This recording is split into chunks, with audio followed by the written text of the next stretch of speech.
Selamat siang. Berdoa mulai.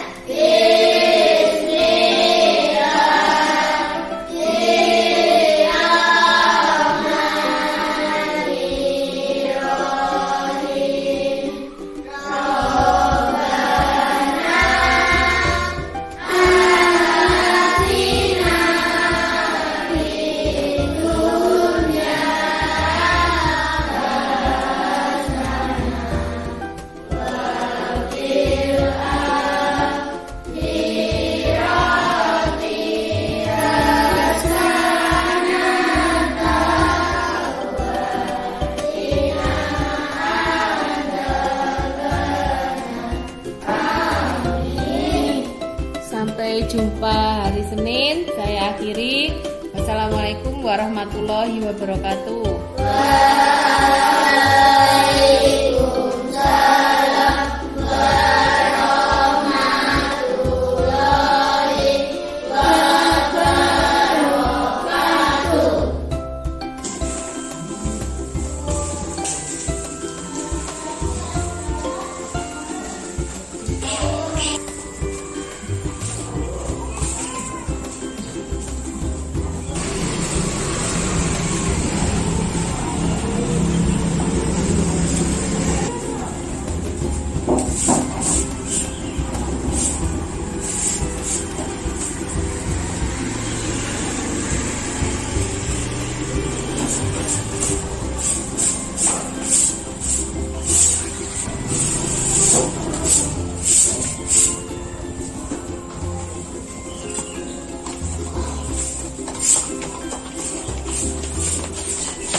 Ayo Revan, maju Revan.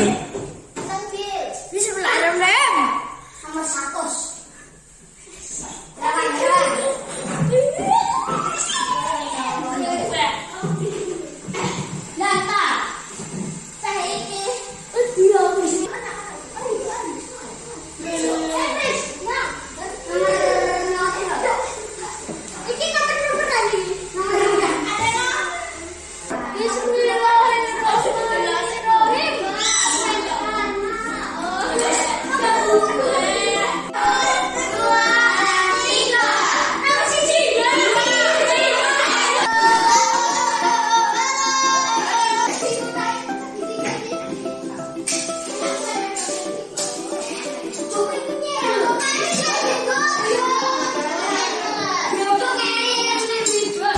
Masa apa?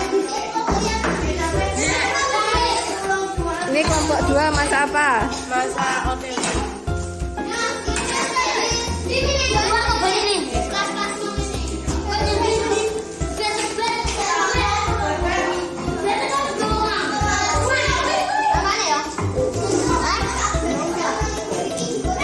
Ini bumbunya untuk masa apa? Ini ya bumbu apa nih? Oh, mie goreng.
lagi. Ya, lihat apa? Tidak boleh dibikin beda. Lihat deh.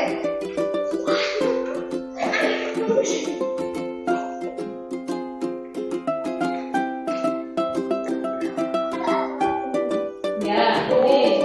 Selesai lagi. Ya.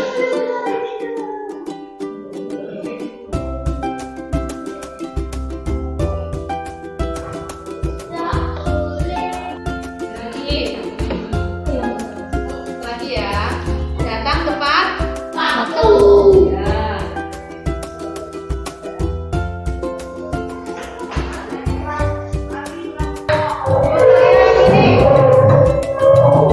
Ini nggak boleh bercanda-canda. Nanti kalau tidak berjalan di warna baik tidak boleh, tapi diganti kalau harus berkata sopan. Sama enggak? Sama. Saya di sini diganti menjadi harus ya kata sopan. Setuju? Tidak boleh bertengkar. Jadi berarti kata tidak boleh ini. Jadi apa?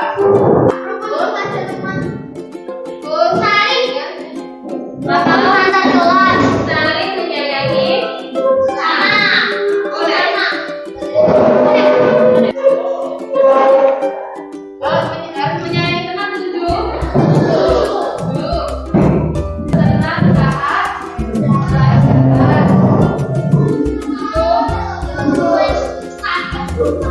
Tidak boleh mencontek. Mencontek waktu ulangan. Tidak boleh mencontek waktu ulangan. Ini berarti tidak boleh ramai, tidak boleh berharian. Itu sama dengan tadi ya. Harus tenang. Harus ngomong. Jangan ramai, harus tenang, jangan jalan sama ya. Terus ini datang tepat waktu.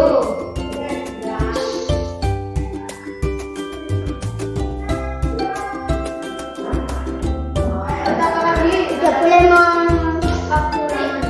Tidak boleh mencontek waktu ulangan tuh menghilangkan kata tidak boleh bagaimana? Saat ulangan harus jujur. Iya ya. Tiga. Nah, kita sudah membuat 10 keyakinan kelas dan kita harus sepakati bersama ya. Yang ditaati peraturan atau keyakinan kelas yang kita buat. Ini akan diberlakukan untuk semester 2 ya. Dan kita beri applause untuk diri kita sendiri. Paragraf kelas 5 sudah selesai. Mari kita tanda tangani ya.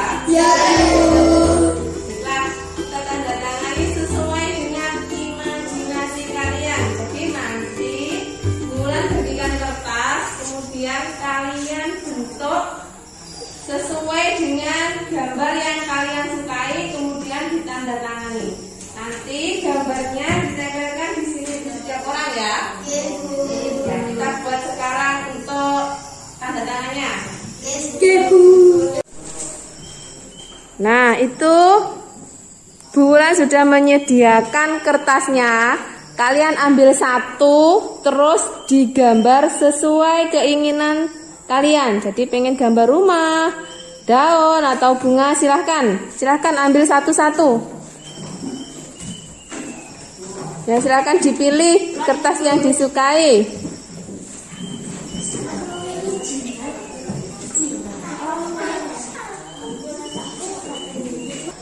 Nah, sudah dapat semuanya?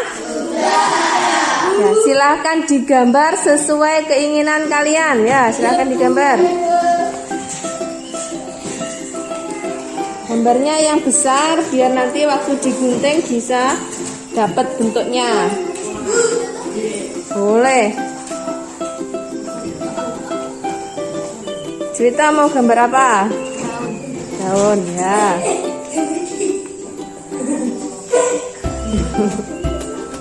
Fitra gambar apa, Fit? Manusia ya, silahkan dikerjakan. Ayo, dia mau gambar apa?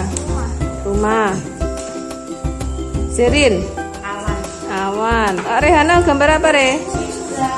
Pizza. Erlen gambar apa, Len? Cangkir. Cangkir. Cangkir ya. Rista. Mawar. Yuki mau gambar apa, Yuki? Buku. Gambar? Buku. Anime. Oh, anime. Ya, Revan apa, Van? Daun. Daun. Apa, Cil? Daun. Daun juga. Siska gambar apa? Bunga. Kalau Kaira? Awan. Oh ya, silahkan digambar.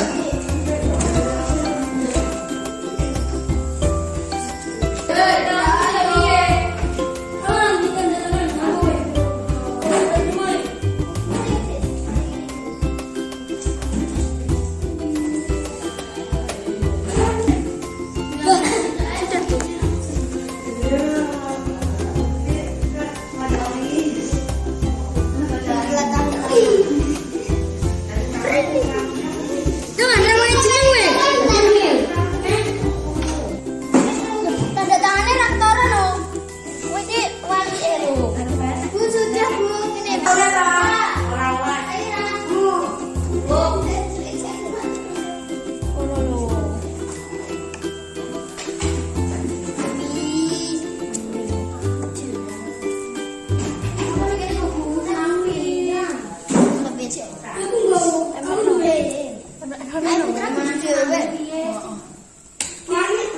Bisa ambil. Oke, aku dua.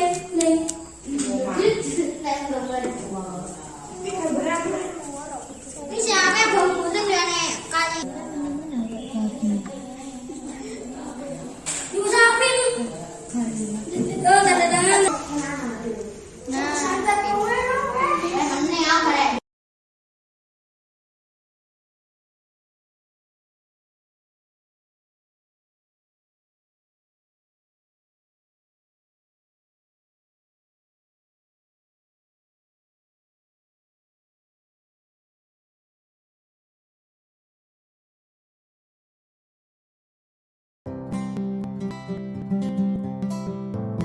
Empat kotak tapi kotaknya angka satu kali. Lanjut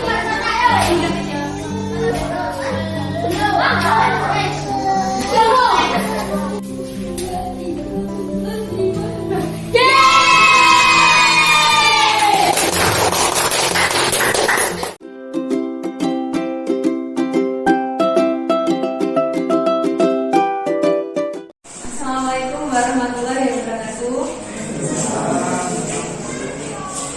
Alhamdulillahirobbilalamin. Hari ini kita bisa berkumpul di sini untuk melakukan berbagi pemahaman dan pengalaman tentang budaya positif yang saya peroleh dari pendidikan guru penggerak.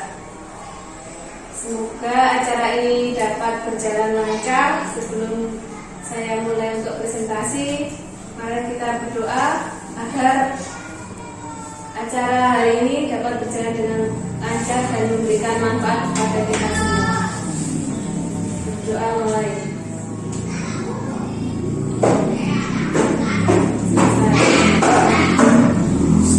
Baiklah, dan saya mulai.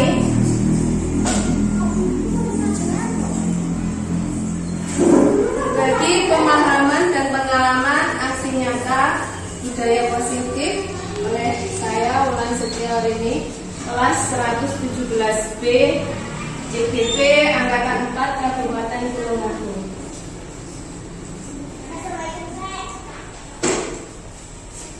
Ini adalah fasilitator saya, Ibu Dr. Angga Sri Restu Wahyuningsih, MMMPD. Kemudian ini adalah Ibu pendamping pengajar, yaitu Ibu Elvi Hikmah.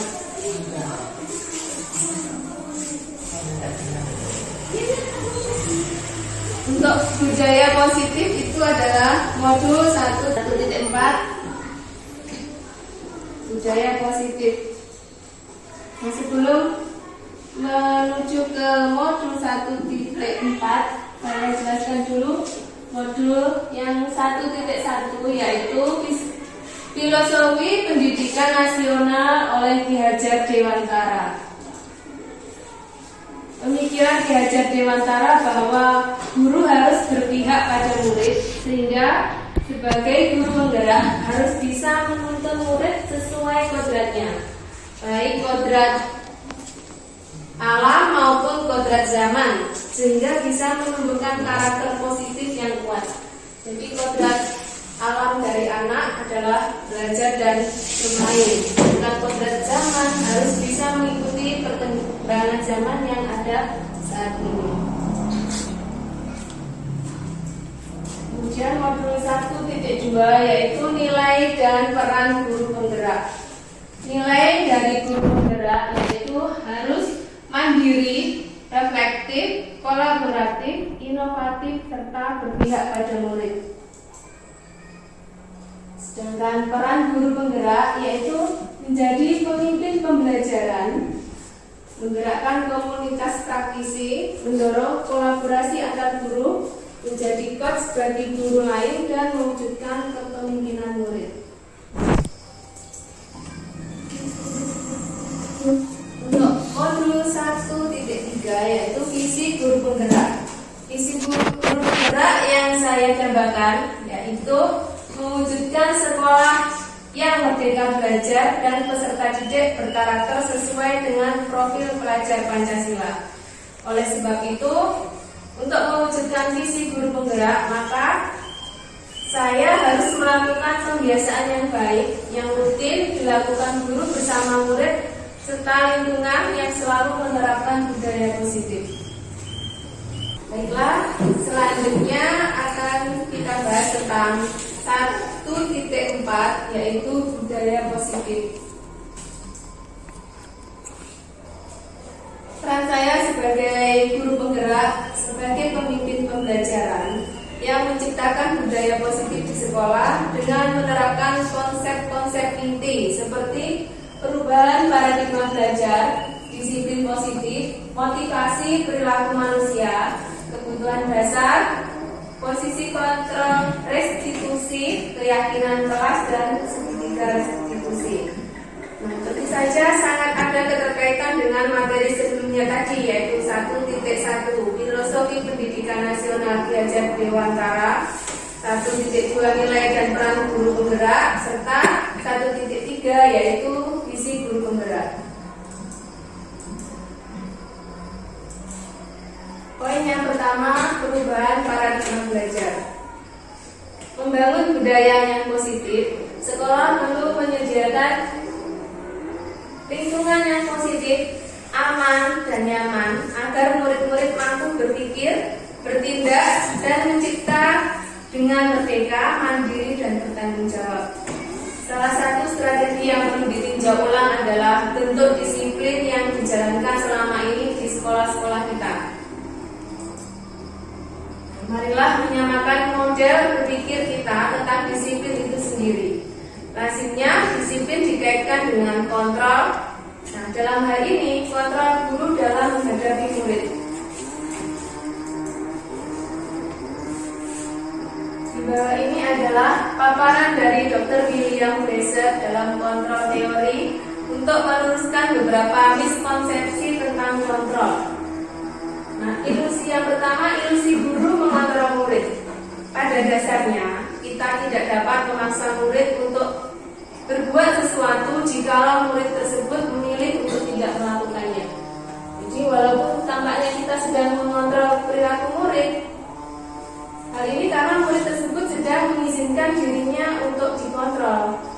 Saat itu, bentuk kontrol guru sebagai kebutuhan dasar yang dipilih murid tersebut. Nah, teori kontrol ini menyatakan bahwa semua perilaku memiliki tujuan, bahkan terhadap perilaku yang tidak disukai. Guru di sini mengontrol perilaku murid. Pada saat masih kecil, anaknya mau dikontrol, misalnya disuruh belajar, anaknya mau belajar. Nah, disuruh memperhatikan, karena dia mengizinkan dirinya untuk dikontrol. Pada saat dirinya tidak mau dikontrol, biasanya disuruh dia tetap rame di kelas karena tidak mau dikontrol. Jadi di sini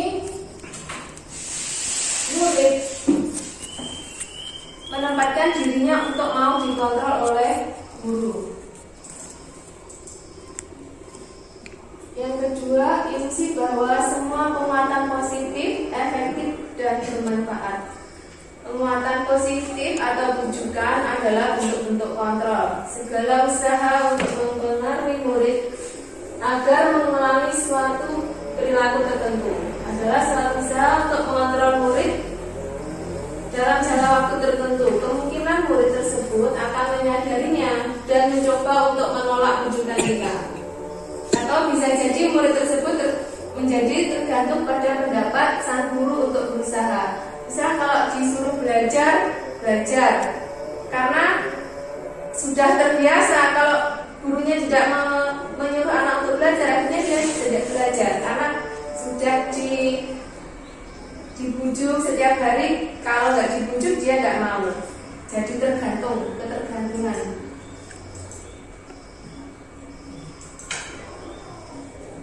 Yang C yaitu ilusi bahwa kritik dan membuat orang merasa bersalah dapat menguatkan karakter.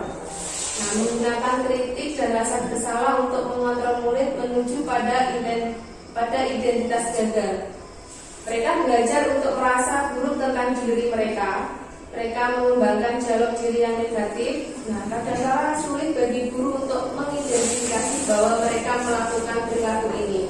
Karena seringkali guru cukup menggunakan suara halus untuk menyampaikan pesan negatif. Maksudnya di sini biasanya, loh, ada sampean toh sing orang garap. Nah, seperti itu sebenarnya akhirnya diri siswa itu merasa dirinya bersalah. Karena guru cukup menggunakan suara halus, tapi yang disampaikan adalah pesan negatif. Nah, itu membuat anak merasa menjadi diri yang gagal, identitas gagal. Ilusi bahwa orang dewasa memiliki hak untuk memaksa. Banyak orang dewasa yang percaya bahwa mereka memiliki tanggung jawab untuk membuat murid-murid berbuat hal-hal tertentu. Adapun yang dilakukan dapat diterima selama ada sebuah kemajuan berdasarkan sebuah pengukuran kinerja. Pada saat itu pula, orang dewasa akan menyadari bahwa perilaku memaksa tidak akan efektif untuk jangka waktu panjang. Dan kita ingin membuat kemajuan perlahan, sedikit-sedikit ubahlah sikap atau perilaku Anda. Namun, bila kita ingin memperbaiki cara-cara utama kita, maka kita perlu mengubah kerangka acuan kita. Ubahlah bagaimana Anda melihat dunia, bagaimana Anda berpikir tentang manusia. Ubahlah paradigma Anda selama skema pemahaman dan penjelasan aspek-aspek tertentu tentang realitas. Itu menurut Stephen tadi. Kemudian bagaimana teori kontrol tentang dunia? Untuk stimulus dan respon, realita kebutuhan kita sama, maka harus diganti. Realita dan kebutuhan hidup kita itu berbeda. Sedangkan untuk stimulus respon yang lain, semua orang melihat hal yang sama. Padahal teori kontrol tentang dunia adalah setiap orang memiliki gambaran yang berbeda. Kita mencoba mengubah orang agar berpandangan sama dengan kita. Nah, itu harus diubah menjadi kita berusaha memahami pandangan orang lain tentang dunia. Sedangkan untuk perilaku buruk dilihat sebagai suatu kesalahan. Nah, padahal semua perilaku itu memiliki tujuan. Kemudian orang lain bisa mengontrol saya. Nah, itu harus diubah menjadi hanya Anda yang bisa mengontrol diri Anda sendiri. Kemudian saya bila bisa mengontrol orang lain. Nah, untuk teori kontrol tentang dunia, Anda tidak bisa mengontrol orang lain. Jadi harus orang lain itu sendiri yang bisa mengontrol dirinya. Kemudian memaksakan ada pada saat rujukan gagal. kolaborasi dan konsensus menciptakan pilihan-pilihan baru. Nah, untuk dahulu itu model berpikirnya menang kalah, ada yang menang, ada yang kalah. Sekarang harus diubah model berpikir menjadi menang-menang. Jadi semua pihak bisa dimenangkan. Yang kedua yaitu disiplin positif. Makna kata disiplin, kita mendengar kata disiplin yang terbayang, apa yang terbayang di benak Anda? Nah, yang terlintas di benak Anda kebanyakan menghubungkan kata disiplin dengan tata tertib, teratur, dan kepatuhan pada peraturan. Nah, kata disiplin juga sering dihubungkan dengan hukuman, padahal itu sungguh berbeda karena belajar tentang disiplin positif tidak harus dengan memberi hukuman. Justru itu adalah salah satu alternatif terakhir dan kalau perlu tidak digunakan sama sekali. Bapak pendidikan kita Ki Hajar Dewantara menyatakan bahwa di mana ada kemerdekaan, disitulah harus ada disiplin yang kuat. Sungguh pun disiplin itu bersifat self-disiplin, yaitu kita sendiri yang mewajibkan kita dengan sekeras-kerasnya. Tetapi itu sama saja, sebab jikalau kita tidak cakap melakukan self-disiplin atau disiplin diri, wajiblah penguasa lain mendisiplinkan kita. Dan peraturan demikian itulah yang harus ada di dalam suasana yang merdeka. Jadi kalau muridnya tidak punya disiplin dari diri, maka yang mendisiplinkan adalah gurunya.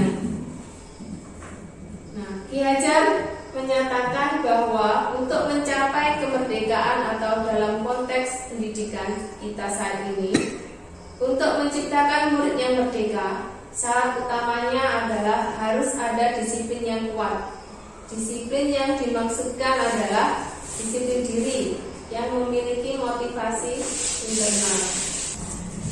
Adapun definisi kata merdeka menurut Ki Hajar Dewantara adalah mardika iku jarwannya ora mung lepasin pamrih ning uga kuat nguwasa aman diri priyangga. Maksudnya adalah merdeka itu artinya tidak hanya terlepas dari perintah, akan tetapi juga cakap buat memerintah diri sendiri. Jadi harus bisa memerintah diri sendiri.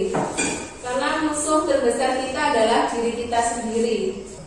Sebagai pendidik, tujuan kita adalah menciptakan anak-anak yang memiliki disiplin diri, sehingga mereka bisa berperilaku dengan mengacu pada nilai-nilai kebajikan universal dan memiliki motivasi intrinsik.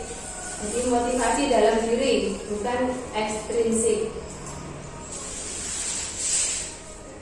Poin yang ketiga yaitu motivasi perilaku manusia. Menurut Dian Gosen dalam bukunya Restructuring School Discipline menyatakan ada 3 alasan motivasi perilaku manusia. Yang pertama yaitu untuk menghindari ketidaknyamanan atau hukuman. Nah, ini adalah tingkat terendah dari motivasi perilaku manusia. Biasanya orang yang motivasi perilakunya untuk menghindari hukuman atau ketidaknyamanan akan bertanya, apa yang akan terjadi apabila saya tidak melakukannya? Nah, sebenarnya mereka sedang menghindari permasalahan yang mungkin muncul dan berpengaruh pada mereka secara fisik, fisiologis maupun tidak terpenuhnya kebutuhan mereka. Bila mereka tidak melakukan tindakan tersebut. Misalnya, anak yang datang terlambat upacara nanti akan dapat hukuman lari lapangan 10 kali misalnya. Nah, karena mereka motivasinya hanya untuk menghindari ketidaknyamanan atau hukuman, jadi yang ada dalam diri sendiri itu hanya berdasarkan apa yang terjadi apabila saya tidak datang tepat waktu, ya tadi dihukum tadi. Nah, itu yang motivasi terendah. Yang selanjutnya adalah B, untuk mendapatkan imbalan atau penghargaan dari orang lain. Nah, satu tingkat di atas motivasi yang pertama tadi, di sini orang berperilaku untuk mendapatkan imbalan atau penghargaan dari orang lain. lain. Orang dengan motivasi ini akan bertanya, apa yang akan saya dapatkan apabila saya melakukannya? Mereka melakukan sebuah tindakan untuk mendapatkan pujian dari orang lain yang menurut mereka penting dan mereka letakkan dalam dunia berkualitas mereka. Mereka juga melakukan sesuatu untuk mendapatkan hadiah, pengakuan, atau imbalan. Nah, misalnya seperti ini. Bu, nanti kalau saya nilainya dapat 100, saya dapat apa? Nah, itu motivasi yang ada dalam diri mereka. Mereka belajar karena ingin imbalan atau penghargaan dari gurunya. Yang C, untuk menjadi orang yang mereka inginkan dan menghargai diri sendiri dengan nilai-nilai yang mereka percaya. Jadi dengan orang dengan motivasi ini akan bertanya, akan menjadi orang seperti apa bila saya melakukannya. Jadi mereka melakukan sesuatu karena nilai-nilai yang mereka yakini dan hargai. Dan mereka melakukannya karena mereka ingin menjadi orang yang melakukan nilai-nilai yang mereka yakini tersebut. Yang ketiga ini adalah motivasi yang tertinggi karena mereka akan berusaha untuk melakukan sesuatu itu karena hal itulah yang mereka inginkan. Jadi seorang murid akan belajar dengan sungguh-sungguh karena dia ingin menjadi anak yang pintar. Dari dalam dirinya itu motivasi itu adalah sudah termasuk motivasi yang tertinggi. Karena mereka melakukan sesuatu karena keinginan mereka, bukan karena hukuman ataupun imbalan. Tujuan dari disiplin positif adalah menanamkan motivasi yang ketiga pada murid kita, yaitu untuk menjadi orang yang mereka inginkan dan menghargai diri sendiri dengan nilai-nilai yang mereka percaya. Ketika murid-murid kita memiliki motivasi tersebut, mereka telah memiliki motivasi intrinsik yang berdampak jangka panjang, motivasi yang tidak akan terpengaruh pada adanya hukuman atau hadiah.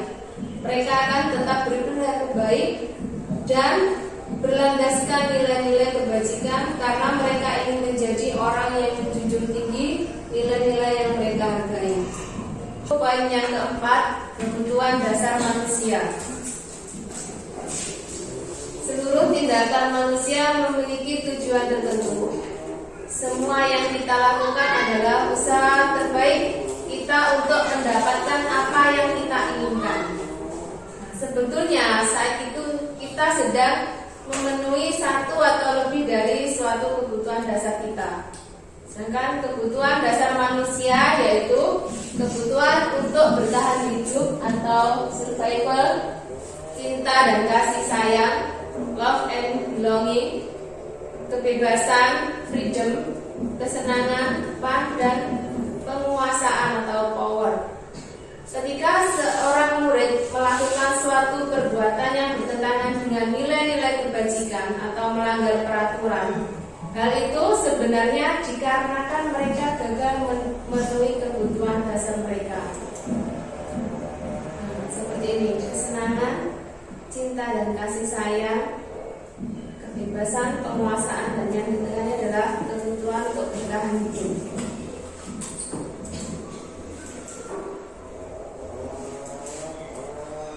Kebutuhan bertahan hidup atau survival adalah kebutuhan yang bersifat fisiologis untuk bertahan hidup, misalnya kesehatan, rumah, dan makanan. Seks sebagai bagian dari proses reproduksi termasuk kebutuhan untuk tetap bertahan hidup, jadi melestarikan jenisnya.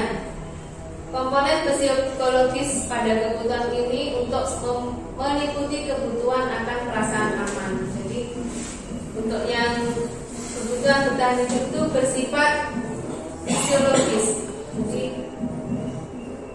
ada yang berupa benda, rumah, makanan. Sedangkan untuk yang psikologisnya adalah perasaan aman.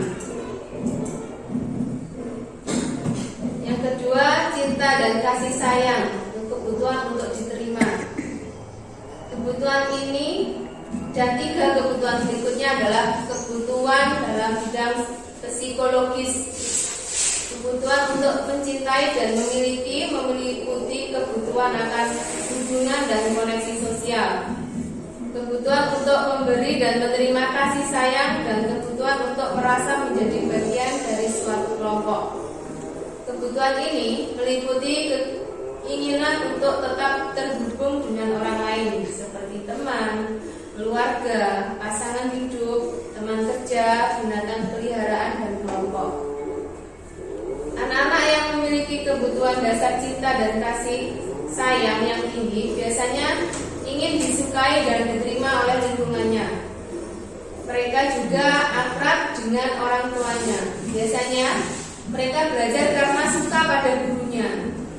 Karena dia penuh dengan cinta dan butuh kasih sayang, jadi dia suka dengan gurunya. Bagi mereka, teman sebaya sangatlah penting. Mereka juga biasanya suka bekerja dalam kelompok.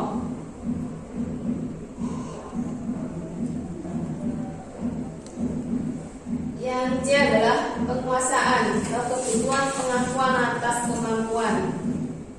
Kebutuhan ini berhubungan dengan kekuatan untuk mencapai sesuatu, menjadi kompeten, menjadi terampil, diakui atas prestasi dan keterampilan kita, didengarkan dan memiliki rasa harga diri. Kebutuhan ini meliputi keinginan untuk dianggap berharga, bisa membuat perbedaan, bisa membuat pencapaian, kompeten, diakui, dihormati. Nah, ini meliputi self-esteem dan keinginan untuk meninggalkan pengaruh. Anak-anak yang memiliki kebutuhan dasar akan kekuasaan yang tinggi biasanya selalu ingin jadi pemimpin, mengajukan diri menjadi ketua kelas, seperti itu. Mereka juga suka mengamati sebelum mencoba hal baru dan merasa kecewa bila melakukan kesalahan. Mereka juga biasanya rapi dan sistematik dan selalu ingin mencapai yang terbaik. Yang D adalah kebebasan, kebutuhan akan pilihan. Kebutuhan untuk bebas adalah kebutuhan akan kemandirian, otonomi, memiliki pilihan dan mampu mengendalikan arah hidup seseorang. Anak dengan kebutuhan kebebasan yang tinggi menginginkan pilihan. Mereka perlu banyak bergerak, suka mencoba-coba, tidak terlalu terpengaruh orang lain dan senang mencoba hal baru dan menarik. Jadi biasanya anak kalau diajak praktikum itu senang. Nah, berarti dia butuh untuk kebebasan atau melakukan hal yang baru. Yang berikutnya adalah kesenangan, kebutuhan untuk merasa senang. Di sini kebutuhan akan kesenangan adalah kebutuhan untuk mencari kesenangan, bermain dan tertawa. Bayangkan hidup tanpa kenikmatan apapun betapa menyedihkan. Sehari tidak tertawa, ini pipinya kan jadi kaku. Tapi kalau kebanyakan tertawa, juga sakit kaku juga. Jadi harus seimbang. Menurut Glaser, menghubungkan kebutuhan akan kesenangan dengan belajar. Semua hewan dengan tingkat intelijensi tinggi, anjing, lumba-lumba, primata, nah itu mereka suka bermain. Nah, manusia tidak berbeda. Jadi anak-anak dengan kebutuhan dasar kesenangan yang tinggi biasanya ingin menikmati apa yang dilakukan. Mereka juga konsentrasi tinggi saat mengerjakan hal yang disenangi. Mereka juga bermain dan suka mengoleksi barang, suka bergurau, suka melucu, dan juga mengemaskan bahkan saat bertingkah laku buruk. Nah, kalau di kelas saya itu yang punya kebutuhan akan kesenangan itu saya amati adalah Yogi. Dia tuh kalau menggambar itu konsentrasinya tinggi, nggak mau diganggu.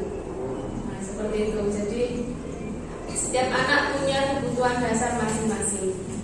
Yang kelima adalah posisi kontrol restitusi. Posisi kontrol yang diterapkan oleh seorang guru menurut Jian Gosen dalam bukunya Restitution Restructuring School Discipline pada tahun 1998 adalah ada 5. Pertama, menghukum, membuat orang merasa bersalah, teman, monitor atau pemantau, dan manajer. Untuk posisi kontrol penghukum, seorang penghukum bisa menggunakan hukuman fisik maupun verbal. Orang-orang yang menjalankan posisi penghukum senantiasa mengatakan bahwa sekolah memerlukan sistem atau alat yang dapat lebih menekan murid-murid ke dalam lagi. Nah, guru-guru yang menerapkan posisi penghukum akan berkata, patuhi peraturan saya atau awas. Kamu selalu saja salah. Selalu, pasti selalu yang terakhir selesai. Contoh dari posisi penghukum biasanya akan berkata seperti itu. Yang B adalah membuat orang merasa bersalah. Pada posisi ini, biasanya guru akan bersuara lebih lembut. Membuat orang merasa bersalah akan menggunakan keheningan dan membuat orang lain merasa tidak nyaman, bersalah atau rendah diri. Kata-kata keluar yang lembut akan seperti ini. Ibu sangat kecewa sekali dengan kamu. Lembut tapi majlek. Berapa kali Bapak harus beritahu kamu ya? Seperti itu. Kan ada nada-nada greget sebenarnya, tapi dikeluarkan secara lembut. Gimana coba kalau orang tua kamu tahu kamu berbuat begini?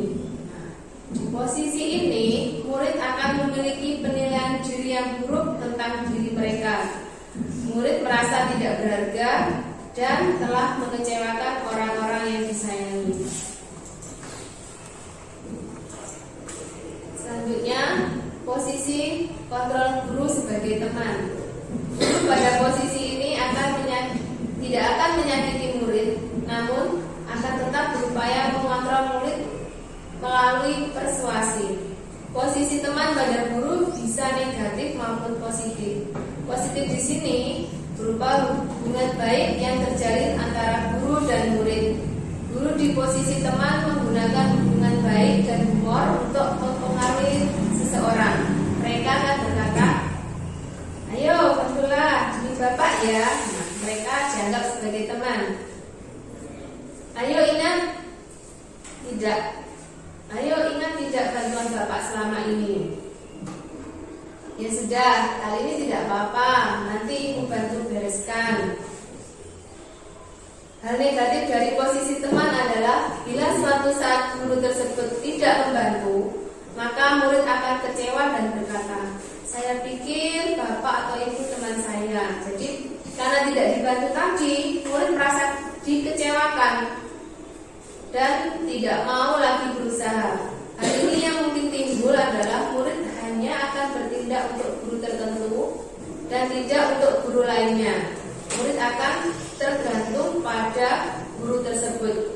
Jadi hanya guru yang dianggap sebagai teman tadi yang mungkin lebih dekat dengan murid tersebut. Kalau guru lain tidak, jadi hanya bertindak untuk guru tertentu. Yang D, posisi kontrol sebagai monitor atau pemantau. Memonitor berarti itu mengawasi, maka bertanggung jawab atas perilaku orang-orang yang kita awasi. Posisi pemantau berdasarkan pada peraturan-peraturan dan konsekuensi dengan menggunakan sanksi atau konsekuensi. Kita dapat memisahkan hubungan pribadi kita dengan murid sebagai seseorang yang menjalankan posisi pemantau.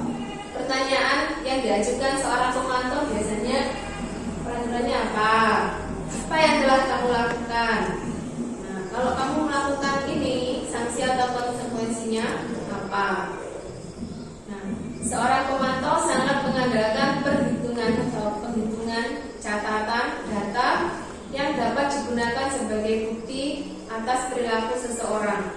Posisi ini akan menggunakan stiker, slip catatan, daftar cek.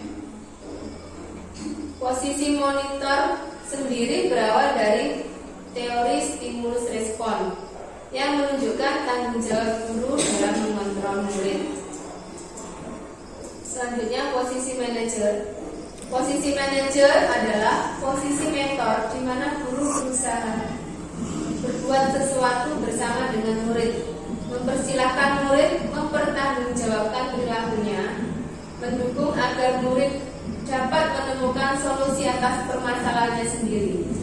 Seorang manajer telah memiliki keterampilan di posisi teman maupun pemantau, dan dengan demikian bisa jadi di waktu-waktu tertentu kembali kepada kedua posisi tersebut bila diperlukan. Jadi manajer itu suatu saat bisa jadi kembali ke pemantau, bisa kembali ke manajer. Jadi bisa pada kedua posisi bila diperlukan. Namun bila kita menginginkan murid-murid kita sebagai manusia yang merdeka, mandiri dan bertanggung jawab, maka perlu mengacu pada restitusi yang dapat menjadikan murid kita sebagai manajer bagi dirinya sendiri. Jadi murid harus bisa memanajeri dirinya sendiri. Murid diajar untuk menganalisis kebutuhan dirinya maupun kebutuhan orang lain. Di sini penekanan bukan pada kemampuan membuat konsekuensi, namun pada berkolaborasi dengan murid bagaimana memperbaiki kesalahan yang ada. Seorang manajer akan berkata seperti ini, apa yang kita yakini? Apakah kamu meyakininya? Jika kamu meyakininya, apakah kamu bersedia memperbaikinya? Nah, jika kamu memperbaiki ini, hal ini menunjukkan apa tentang dirimu? Ada lagi, apa rencana kamu untuk memperbaiki hal ini? Nah, tugas seorang manajer bukan untuk mengatur perilaku seseorang. Kita membimbing murid untuk dapat mengatur dirinya.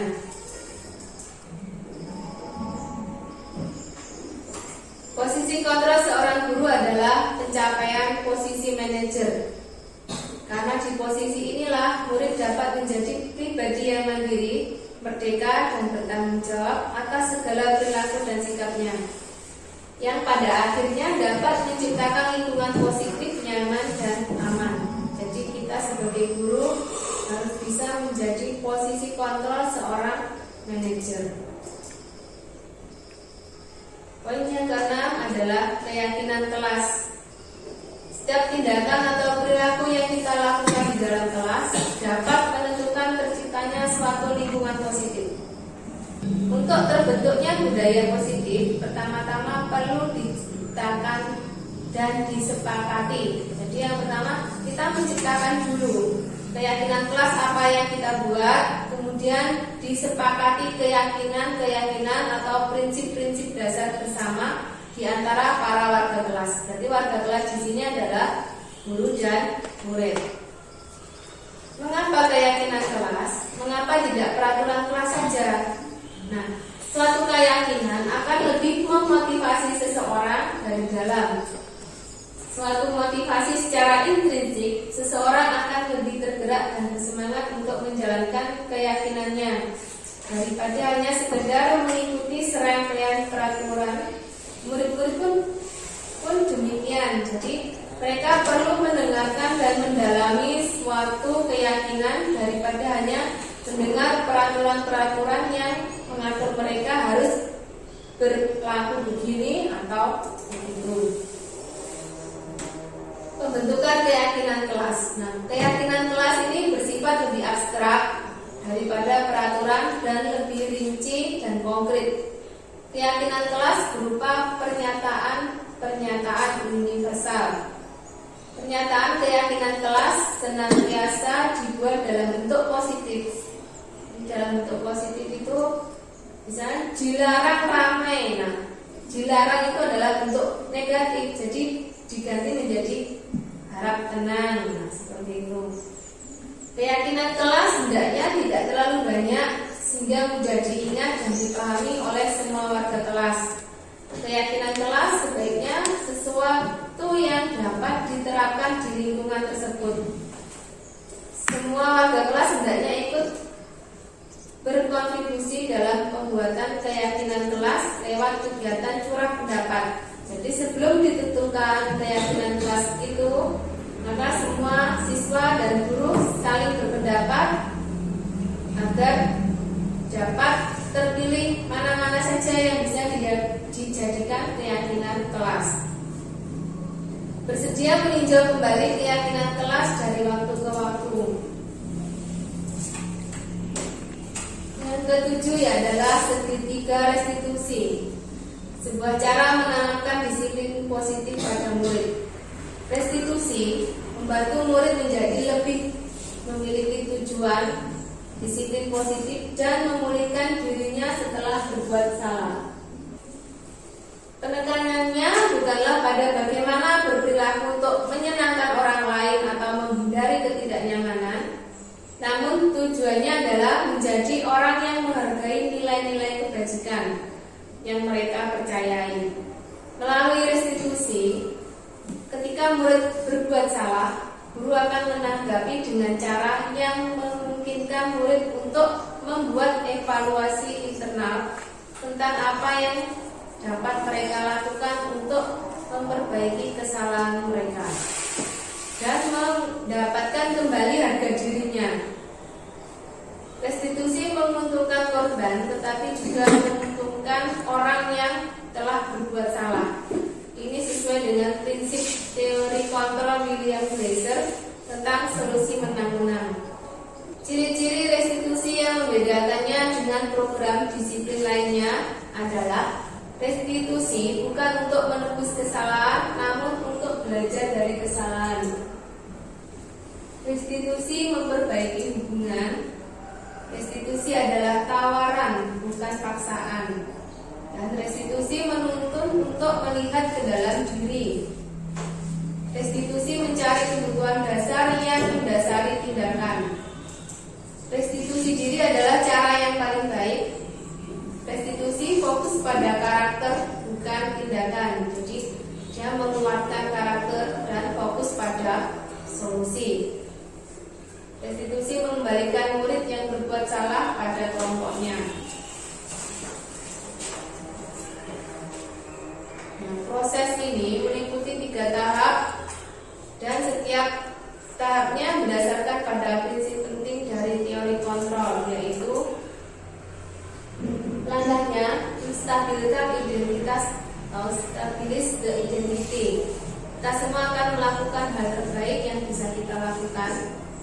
Validasi tindakan yang salah, jadi semua perilaku memiliki alasan. Menanyakan keyakinan, kita semua memiliki motivasi internal. Jadi seperti ini bentuknya segitiga restitusi. Untuk menanyakan keyakinan kelas apa yang telah kita sepakati. Apakah kamu ingin menjadi orang seperti apa? Kemudian untuk menstabilkan identitas itu, kamu bukan satu-satunya yang pernah melakukan ini. Misalnya kalau ada anak yang nakal, diberitahu supaya dia bisa berubah, jadi identitasnya distabilkan, tidak merasa merendah diri lagi. Menstabilkan identitas ini, kalau guru ingin anak menjadi proaktif, maka kita harus meyakinkan si anak dengan cara mengatakan kalimat-kalimat ini. Berbuat salah itu tidak apa-apa. Tidak ada manusia yang sempurna. Saya juga pernah melakukan kesalahan seperti itu. Nah, kita bisa menyelesaikan ini. Bapak Ibu tidak tertarik mencari siapa yang salah, tetapi Bapak atau Ibu ingin mencari solusi dari permasalahan ini. Contohnya seperti ini. Kemudian yang kedua, validasi tindakan yang salah. Kalimat di bawah ini mungkin terdengar asing buat kita sebagai guru selama ini, namun bila dikatakan dengan nada tanpa menghakimi, akan memvalidasi kebutuhan mereka. Saya ada anak yang bertengkar sangat parah, tapi divalidasi seperti ini. Padahal kamu bisa melakukan yang lebih buruk dari ini. Nah, seperti itu. Kamu pasti punya alasan mengapa melakukan ini. Kamu patut bangga pada dirimu sendiri karena kamu telah melindungi sesuatu yang penting buatmu. Kamu boleh mempertahankan hidup. Kamu boleh mempertahankan sikap itu, tapi kamu harus menambahkan sikap yang baru, misalnya lebih sabar atau pemaaf. menanyakan keyakinan. Seek the belief.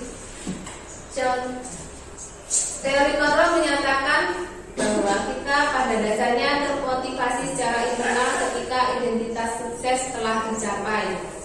Langkah 1, dan tingkah laku yang salah telah divalidasi, itu langkah yang kedua. Maka anak akan siap untuk dihubungkan dengan nilai-nilai yang dia percaya dan berpindah menjadi orang yang dia inginkan. Pertanyaan-pertanyaan di bawah ini menghubungkan keyakinan anak dengan keyakinan kelas. Apa yang kita percaya sebagai kelas? Apa nilai-nilai umum yang kita sepakati? Apa bayangan kita tentang kelas yang ideal? Di contoh pertanyaannya seperti itu. Nah, itu tadi tentang pemahaman budaya positif yang sudah saya peroleh pada pendidikan guru penggerak. Kemudian yang ini adalah pengalaman dan pembelajaran yang saya dapat setelah menerapkan konsep-konsep budaya positif. Nah, disiplin dan tadi poinnya ada 7, yaitu disiplin dan motivasi positif itu yang rutin saya lakukan, yaitu yang pertama menerapkan 5S tomat. 5S tomat itu adalah senyum, salam, sapa, sopan santun, tolong, maaf, dan terima kasih. Jadi anak-anak kelas 5 saya biasakan untuk melakukan penerapan 5S tomat. Kemudian yang kedua, mencium tangan orang yang lebih tua misalnya pada saat pulang. Tapi karena mencium tangan guru dan orang tua saat ini masih masa pandemi COVID, maka kebiasaan itu sementara diganti dengan membungkukkan badan dari jarak 1 meter. Jadi saat anak-anak pulang seperti ini. Jadi guru dan anak melakukan salam dari jarak jauh. Kemudian yang ketiga, berdoa sebelum dan sesudah pembelajaran maupun sejak melakukan kegiatan. Dan yang keempat, menguatkan karakter nasionalis dengan mengucapkan Pancasila dan lagu nasional di awal pembelajaran. Ini kita selalu dari dulu sudah melaksanakan di SD 3 Sembako ini. Jadi ternyata selama ini kita sudah melakukan pembiasaan baik. Untuk yang kelima, menguatkan profil kebinekaan global dengan menyanyikan lagu daerah di akhir pembelajaran serta bertoleransi. Siswa saling memberikan hormat dari jauh sebelum pulang sekolah. Jadi seperti ini. Kemudian untuk yang ini, guru dan siswa berdoa bersama sebelum pembelajaran dimulai. Nasional bisa lagu wajib untuk awal pembelajaran, sedangkan waktu pulang menyanyikan lagu daerah. Kemudian selalu menjaga kebersihan, karena sekolah atau kelas yang bersih itu akan membuat siswa nyaman untuk belajar. Nah, kebutuhan dasar, saya berusaha memenuhi kebutuhan dasar dari murid-murid saya dalam hal kebutuhan bertahan hidup. Nah, di sini kalau bertahan hidup biasanya makan, tempat tinggal, seperti itu. Jadi saya mengajak anak untuk belajar memasak. Ini untuk gambar yang praktek memasak, untuk videonya belum saya masukkan. Kemudian cinta dan kasih sayang. Biasanya anak diajarkan untuk menyayangi guru dan teman. Kemarin saya berikan kebebasan untuk menandatangani kesepakatan kelas yang kami buat. Jadi mereka saya suruh membuat gambar apa saja yang mereka sukai, kemudian diberi nama dan tanda tangan, lalu ditempelkan di banner keyakinan kelas yang telah kami sepakati. Kemudian kesenangan. Nah, ini selain belajar, kita juga bermain. Jadi bermain sambil belajar. Ini kesepakatan kelas yang kami yakini akan menjadi budaya positif. Yang pertama yaitu saya buat menerapkan 5 S tomat, selalu berdoa sebelum dan sesudah kegiatan. Yang ketiga, selalu datang tepat waktu, jadi harus berusaha disiplin dengan waktu dan selalu bersikap dan berkata jujur. Sedangkan yang kelima, harus saling menyayangi. Yang keenam, harus tenang saat pembelajaran. Jadi anak tidak boleh ramai di kelas. Kalau tidak boleh ramai, berarti kan tidak boleh itu adalah perkataan negatif. Maka diganti dengan harus tenang saat pembelajaran. Kemudian yang ketujuh, yaitu mengumpulkan tugas tepat waktu. Yang kedelapan, menghormati guru dan teman. Terus yang ke-9, menjaga kebersihan kelas. Dan yang 10, menjaga barang milik teman dan kelas. Serta konsekuensi yang kami terima apabila kami melanggar keyakinan kelas yang telah disepakati. Nah, ini membuat awalnya.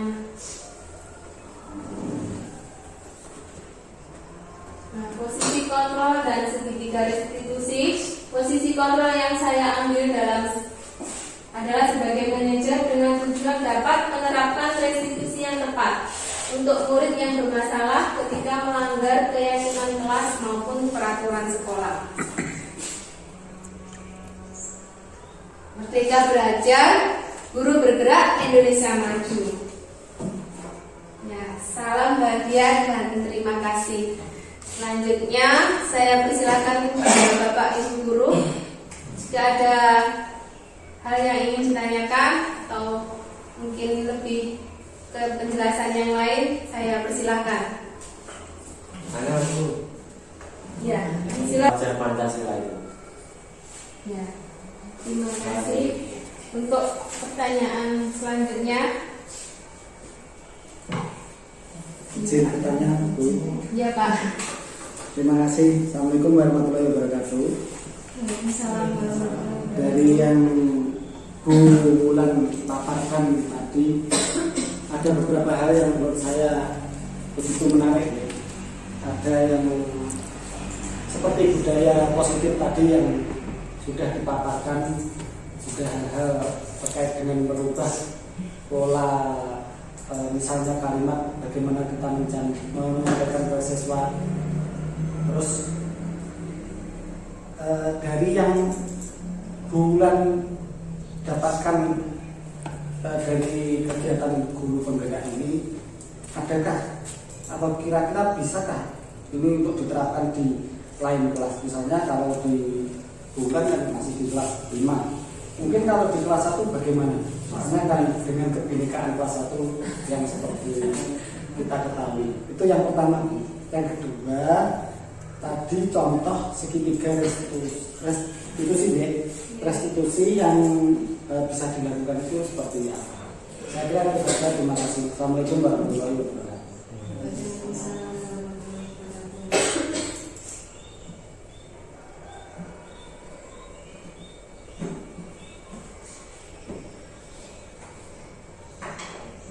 Saya akan menjawab pertanyaan yang pertama, yaitu dari Pak Krisnanto tadi. Kita dalam menyambut era emas atau untuk 100 tahun kemerdekaan kita harus bisa membentuk profil pelajar Pancasila. Nah, profil pelajar Pancasila ini terdiri dari 6 poin, yaitu yang pertama, beriman dan bertakwa kepada Tuhan Yang Maha Esa dan berakhlak mulia. Kemudian yang kedua, mandiri. Yang ketiga, bergotong royong. Yang keempat, berkebinekaan global. Kemudian yang nomor 5 adalah bernalar kritis. Dan yang keenam adalah kreatif. Jadi selain beriman dan bertakwa, anak-anak itu harus bisa mandiri, bergotong royong, bisa berkebinekaan global. Itu maksudnya bisa bergabung dengan orang lain, tidak menyendiri, kemudian bisa berpikir kritis dan kreatif.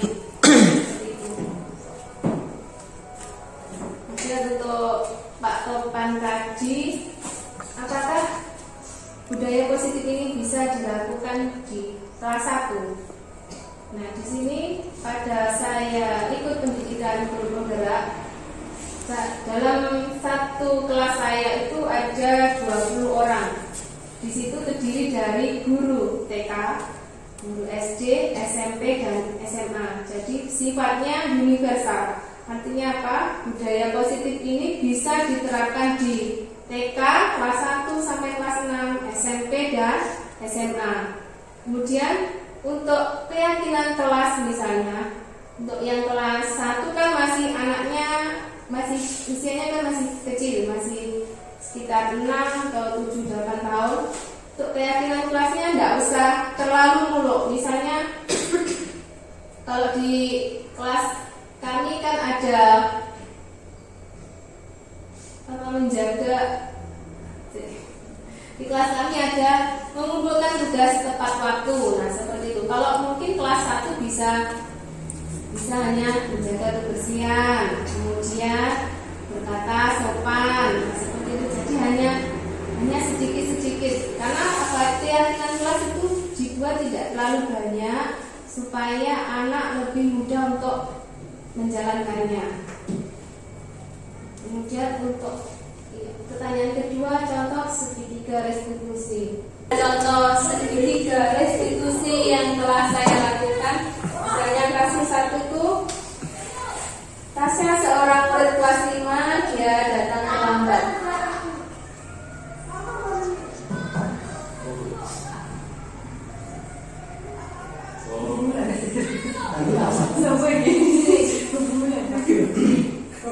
Jadi kan sebutnya kurang jelas itu jadi 5.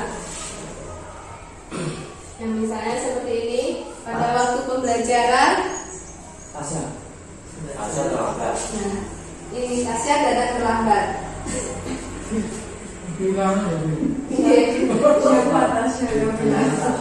oh Alhamdulillah. dari petani guru wartawan.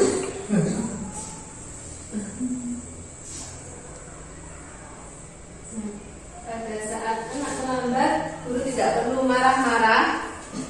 Jadi anak diajak ke ruang guru. Nah, kita tanyakan apa permasalahannya sehingga bisa datang terlambat. Karena tadi untuk yang kelas 5 sudah diberi tugas. Pas waktu anaknya datang kan sudah pembelajaran dan anak mengerjakan, sudah ada yang datang. Nah, seperti ini kita tanyakan dulu kenapa. Ya, apa keyakinan kelas yang kita sepakati? Keyakinan kelas yang kita sepakati kan datang tepat waktu, sehingga dia datang terlambat. Berarti kita harus menanyakan kenapa. Nah, seperti itu. Tidak perlu marah-marah, tidak perlu. Apa? Iya, karena kalau kita marah-marah, ya. Nah, seperti ini. Contoh. Yang kasus kedua,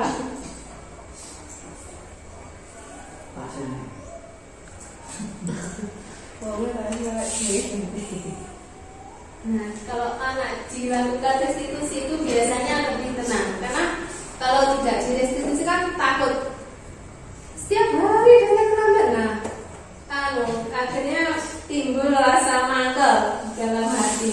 Kalau yang kasus kedua seperti ini, jadi anaknya ini ketahuan akan menyontek.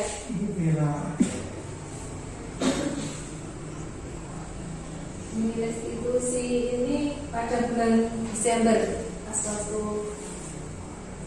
sebelum UAS, sebelum PAS.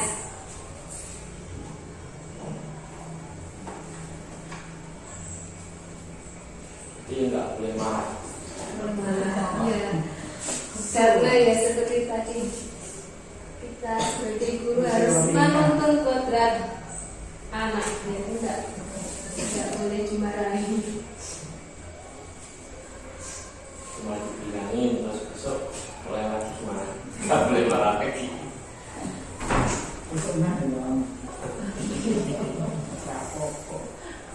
Nah, karena tugas dari guru adalah menanamkan budaya positif tadi. Kalau budaya positif sudah tertanam di diri anak, jadi dia punya keinginan sendiri untuk datang tepat waktu, bukan karena disuruh orang lain atau karena pujian, tapi punya keinginan diri sendiri. Jadi tugas guru kita memberikan atau menanamkan budaya positif tadi dalam diri anak. Jadi ya memang tugas guru sulit ya, memberikan pemahaman atau menumbuhkan motivasi diri. Tapi kita harus berusaha agar nanti anak itu sudah terbiasa sejak dini untuk melakukan sesuatu itu karena keinginannya sendiri. Jadi orang tidak perlu disuruh, sudah melakukannya karena keinginan sendiri. Bagaimana Pak Toman? Sudah jelas? Mungkin ada lagi? Ampun nggih.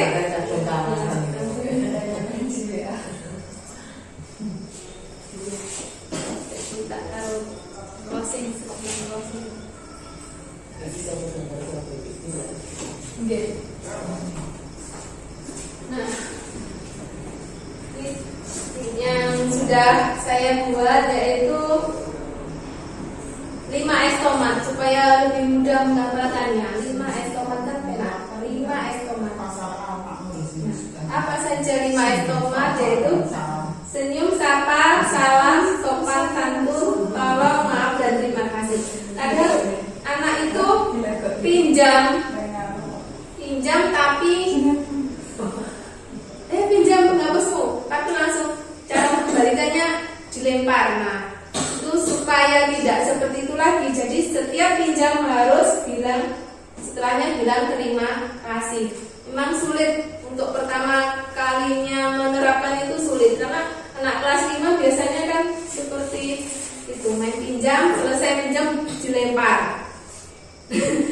Terus kalau mau minta tolong pinjam nggak minta tolong, jadi langsung ngambil penggaris atau rautan, nah seperti itu. Supaya sudah ada seperti ini, akhirnya mereka mulai membiasakan diri untuk melakukan senyum, sapa, salam, sopan santun, tolong, maaf, dan terima kasih. Ini untuk yang 5 tomat. Sedangkan kesepakatan kelas, jadi hal-hal positif yang kami yakini supaya bisa menjadi budaya positif di sekolah, kami kelas 5 membuat seperti ini. Ada 10 keyakinan yang kami sepakati seperti ini, selalu menerapkan 5 tomat. Jadi 5 tomatnya tadi, kemudian selalu berdoa sebelum dan sesudah kegiatan. Ini untuk menumbuhkan profil pelajar Pancasila yang pertama, yaitu beriman dan bertakwa pada Tuhan Yang Maha Esa serta berakhlak mulia. Kemudian selalu datang tepat waktu, ini disiplin. Harus bersikap dan berkata jujur. Selanjutnya yaitu harus saling menyayangi, harus tenang saat pembelajaran, mengumpulkan tugas tepat waktu, menghormati guru dan teman, menjaga kebersihan kelas, menjaga barang milik kelas dan teman. Kemudian yang membuat kesepakatan yaitu saya. Nah, ini kemudian murid-murid saya suruh atau saya beri kebebasan untuk membuat apa saja yang mereka senangi, kemudian diberi tanda tangan dan nama. Ini Aidil, Erlen, Itra, Dea, Siska, Cerita, Prista, kemudian Taira, Revan, Amadea, Yogi, Zeri, dan lain-lain.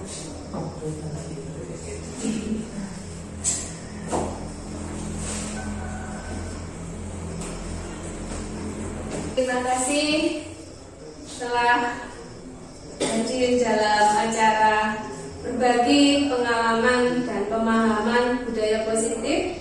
Terima kasih atas kehadiran Bapak dan Ibu Guru. Saya ucapkan banyak terima kasih. Salam dan bahagia. Saya akhiri kegiatan hari ini dengan ucapan alhamdulillahirabbil alamin. Semoga bermanfaat. Wassalamualaikum warahmatullahi wabarakatuh.